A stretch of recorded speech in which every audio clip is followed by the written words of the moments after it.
قبر رسول پہ شفاعت مانگنا، اس میں میرا ڈیٹیل لیکچر ہے، وہ ایک جعلی واقعہ عرابی والا پیش کرتے ہیں۔ میں نے کہا صحیح بخاری میں موجود ہے حضرت عمر کا عقیدہ، امت کو انہوں نے دیا ہے۔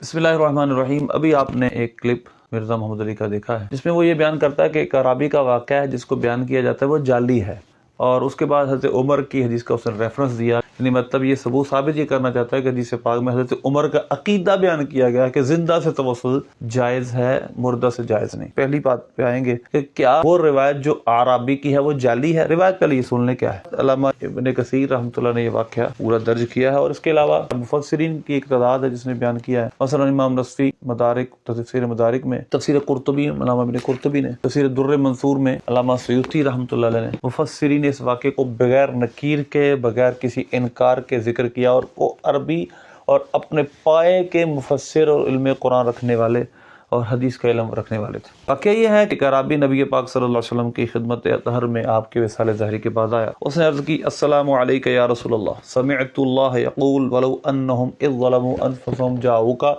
فاستغفر اللہ واستغفر لهم الرسول لوجدوا اللہ توابا رحیما۔ اس نے عرض کی کہ میں نے اللہ کا فرمان سنا کہ جب تم اپنی جانوں پہ ظلم کر لو تو میرے حبیب کی بارگاہ میں آ جاؤ، اور میرے حبیب اللہ سے تمہاری سفارش کر دیں، تم بھی اللہ سے استغفار کرو، وہ بھی تمہاری سفارش کر دے تو اللہ کو بخشنے والا مہربان پائیں گے۔ جب انہوں نے یہ بات کہی اور عرض کی قد جئتک مستغفرا ذنبی مستشفعا بک الی ربی، کہ میں اپنے گناہ سے معافی چاہتا ہوا اور آپ کو اللہ کی بارگاہ میں سفارش بنانے کے لیے آیا ہوں۔ اچھا اس نے پھر شعر پڑھے، اور جب وہ چلا گیا تو اتبی کہتے ہیں غلبتنی، کیا ہوا مجھے کہ مجھے نیند کا غلبہ آ گیا، غلبتنی عینی۔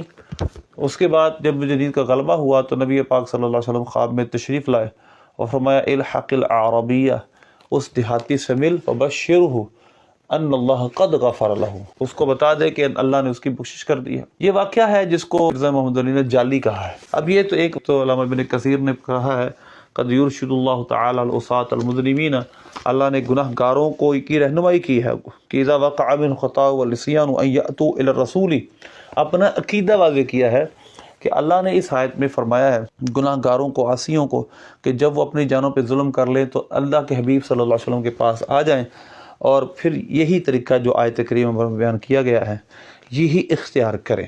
اس کے علاوہ علامہ قرطبی رحمۃ اللہ نے لکھا ہے کہ جب نبی پاک صلی اللہ علیہ وسلم کی بارگاہ میں سے عرابی نے یہ عرض کیا تو روزہ اطہر سے آواز آئی کہ اللہ نے تیری بخشش کر دی۔ اب یہ واقعہ جس کو اس نے جعلی کہا، بہت سارے مفسرین کے حوالے میں نے پچھلی میری ویڈیو میں کئی جگہ یہ واقعہ ذکر ہے، لیکن بالخصوص میں اس پر آج ویڈیو بنانا چاہتا ہوں۔ ایک طلب ابن کثیر نے خود اس کی وضاحت کی کہ یرشد اللہ تعالی المذنبین، اللہ نے عصاة اور مذنبین کو، گناہ گاروں کو، عاصیوں کو، اور اللہ نے ان کو سب کو یہ رہنمائی دی ہے کہ جب وہ اپنی جانوں پہ ظلم کر بیٹھیں حبیب آپ کی بارگاہ میں آ جائیں۔ یہی بات تفسیر کبیر میں علامہ راضی رحمۃ اللہ نے کی ہے، بہت سارے اور بزرگوں نے میں آپ کے سامنے عرض کرتا ہوں۔ لیکن اب اس کے حوالوں پہ چلتے ہیں کیونکہ اس نے کہا یہ جعلی ہے۔ اب جعل سازی اس واقعے کی پہلی تو بات تو یہ ہے کہ یہ اس کا یہی ٹریک، اس کے جو بلائنڈ فالوور ہیں وہ اس کی ہر بات کو منون تسلیم کرتے ہیں، ہمیں کہتے ہیں بابی ہیں، اور خود یہ کہیں مرزا بابے کے ماننے والے، یہ مرزا محمد علی کا بابا ہے اس کو مانتے ہیں کیونکہ بلا دلیل اس کی بات کو مانتے ہی ہے۔ سوال یہ پیدا ہوتا ہے کہ جعلی ہونے پہ کیا دلیل ہے؟ آپ کی سند میں کوئی کلام دیکھا ہو تو پھر تو آپ بات کریں۔ اب میں سب سے پہلا حوالہ اس حوالے سے جو حدیث کی کتابوں اور محدثین کے دوں گا وہ ہیں علامہ ابن جوزی رحمۃ اللہ علیہ، جن کی یہ موضوعات ابن جوزی کا بڑے حوالے دیتا ہے اور کہتا ہے یہ دیکھو علامہ ابن جوزی نے اس کو موضوعات میں موضوع لکھا، اس کو موضوع لکھا۔ یہ وہ محدث ہیں، یہ وہ محدث ہیں، ان کی کتاب ہے عیون الحکایات، یہ میرے سامنے مکتبۃ المدینہ کی ہے اور آپ کی اسکرین پر عربی کی بیروت والی بھی چل رہی ہے۔ اس میں حکایت نمبر 431 ہے، 444 نمبر واقعہ آپ کی اسکرین پہ چل رہا ہے، وہی سارا واقعہ پیش آیا۔ علامہ ابن جوزی رحمۃ اللہ نے واقعہ لکھا ہے اور اس کی سند پر کوئی کلام نہیں کیا، جس سے پتہ چلتا ہے کہ علامہ ابن جوزی کے نزدیک واقعہ درست ہے۔ تو علامہ ابن جوزی کا ایک بات یہ ہے، باقی کچھ باتیں میں بات بھی کرتا ہوں۔ دوسرے محدث جن کا میں حوالہ دینا چاہوں گا وہ ہیں الاذکار میں امام نووی رحمۃ اللہ نے یہ واقعہ درج کیا۔ اذکار امام نووی رحمۃ اللہ علیہ کی کتاب ہے، اور ظاہر ہے کہ اب یہ بات بتانا ہی بڑا مشکل ہوتا ہے مرزا محمد علی کے فالوورز کو کہ یہ کون ہے، کیونکہ ایک بندہ جس کو بالکل بھی خبر نہ ہو اس فن کی اور اس میں کود جائے اور بغیر علماء سے پڑھے کچھ بھی سیکھے تو ظاہر ہے اس کو کیا پتا کہ جس کو میں حوالہ دے رہا ہوں یہ کس پائے کا محدث ہے۔ جو نووی رحمۃ اللہ علیہ یہ شارح مسلم ہے، صحیح مسلم کی سب سے معتبر ترین شرح انہوں نے کی ہے، اور یہ شافعی بزرگ ہیں اور یہ بہت پائے کے محدث ہیں. ان کی کتابیں بھی نصاب میں داخل ریاض الصالحین اور بین نووی، بہت بڑے محدث تھے.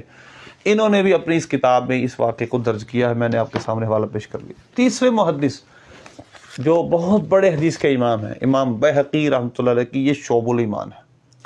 اس شعب الایمان میں 2 سندوں سے علامہ بیہقی رحمۃ اللہ علیہ نے واقعات درج کیا ہے، اسی عرابی دیہاتی والا جو اس کو مرزا محمد علی جعلی کہتا ہے. یہ ہو گئے چند حوالے حدیث کی کتابوں کے اور واقعات کی کتابیں جو کہ اور اذکار کی کتاب جو کہ محدثین نے لکھی ہیں، جو حدیث کے امام ہیں. اب ہم چلتے ہیں اس کے علاوہ اور بزرگوں کی طرف. مثلا یہ بنیۃ الطالبین ہے جس کو بطور رفع دین کے حوالے کے طور پر پیش کیا جاتا ہے. اس میں بنیۃ الطالبین کے اندر حضور غوث پاک رحمۃ اللہ علیہ فرماتے ہیں کہ جب انسان، وہ تو ایک واقعہ تھا نا یہاں پر، کیونکہ یہ کہتا ہے کہ مرنے کے بعد ہم کیوں نہیں کمیونیکیٹ نہیں کر سکتے، فزیکل اپیئرنس نہیں ہے، اس وجہ سے. اب دیکھیے گا غوث پاک کیا فرماتے ہیں، شیخ عبد القادر جیلانی رحمۃ اللہ علیہ، اللہم انک قلت فی کتابک لنبیک، اے اللہ تو نے اپنی کتاب میں اپنے نبی سے فرمایا، ولو انہم اذ ظلموا انفسهم جاؤک فاستغفروا اللہ واستغفر لهم الرسول لوجدوا اللہ توابا رحیما. اب کہتے ہیں کہ پھر کیا کرنا ہے، پھر آپ نے کہنا ہے انی اتیت بیتک تائبا من ذنوبی مستغفرا. تو یہ ساری بات کہ ایک ہر بندہ جا کر سرکار کی بارگاہ میں یہ کہے گا. تو ایک تو اللہ نے مسلمانوں کو رہنمائی فرمائی ہے، اور دوسری یہ واقعہ بہت سارے محدثین نے لکھا ہے، بلکہ یوں کہیے جس نے لکھا ہے اس پر وہ اس نے کچھ انکار نہیں کیا، اور اس پر اجماع سلف صالحین ہے. اب یہ دیکھیں یہ الفقہ المذاہب الاربعہ، اس میں بھی یہی بات درج ہے کہ جب انسان نے نبی پاک صلی اللہ علیہ وسلم کے روضہ اطہر پر جانا ہے تو کمیونیکیٹ کرنا ہے، آپ صلی اللہ علیہ وسلم سے بات کرنی ہے. یا رسول اللہ میں آپ کے پاس انک قولک الحق، کیا عرض کرنا ہے، اے اللہ میں نے تیرا قول سنا، اور میں ولو انہم اذ ظلموا انفسہم جاؤک، یہ آیت سن کر اے اللہ تیرے حبیب کی بارگاہ میں آئے. وقد جئناک سامعا قلتعین امرک مستشفعین بنبیک، اور تیرے نبی کو تیری بارگاہ میں وسیلہ بنانے کے لیے آیا ہوں. تو لہذا اس واقعے کی جس بنیاد پر وہ نفی کر رہا ہے وہ ہے وسیلہ، اور وسیلہ یہ کون ہے، الفقہ المذاہب، یہ چاروں اماموں کی فقہ پر مشتمل کتاب ہے، اور یہ عرب کے لوگ ہیں. ان کو اس آیت کی ولو کے ایک پورے میری ڈیٹیل موجود ہے قرآن پاک میں، کئی جگہ لو کا استعمال مستقبل کے لیے ہوا. خیر، اس پر اجماع امت میں نے یہ پہلے عرض کیا تھا. یہ ہے جی دیوبندیوں کی کتاب ہے فضائل اعمال، مولانا ذکر قادری اس کے رائٹر ہیں.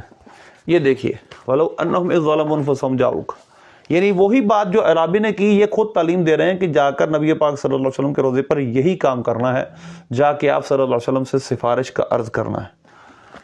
اسی طرح یہ دیوبندیوں کے حکیم الامت یعنی دیوبندی اشرف علی تھانوی، اس کی کتاب نشر الطیب، اس نشر الطیب میں یہی دیہاتی کا واقعہ درج ہے.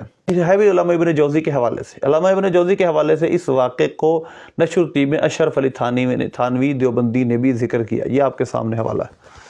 تو اس پر سلفن خلفن اجماع ہے، کسی نے بھی اس واقعے کا انکار نہیں کیا، اس کو جعلی قرار نہیں دیا. اور رہی بات جعلی قرار دینے کی وجہ کی، ایک حوالہ دوں گا، میں سب جانتے ہیں یہ بریلوی تو نہیں ہے، یہ تو دیوبندی عالم ہیں، انہوں نے بھی، اور بہت بڑے حدیث کے امام علامہ ابن حجر عسقلانی رحمۃ اللہ علیہ خاتم المحدثین، اسماء الرجال کے امام، بخاری کے سب سے بڑے شارح، یہ جس حدیث کو بنیاد بنا رہا ہے کہ حضرت عمر نے عرض کی، اے اللہ پہلے میں تیرے نبی کے وسیلے سے دعا کرتا تھا، امی نبی یہ کہا اپنے نبی کے چچا کے وسیلے سے تیری بارگاہ متوجہ ہوتے. اس نے کہا حضرت عمر کا عقیدہ یہ تھا.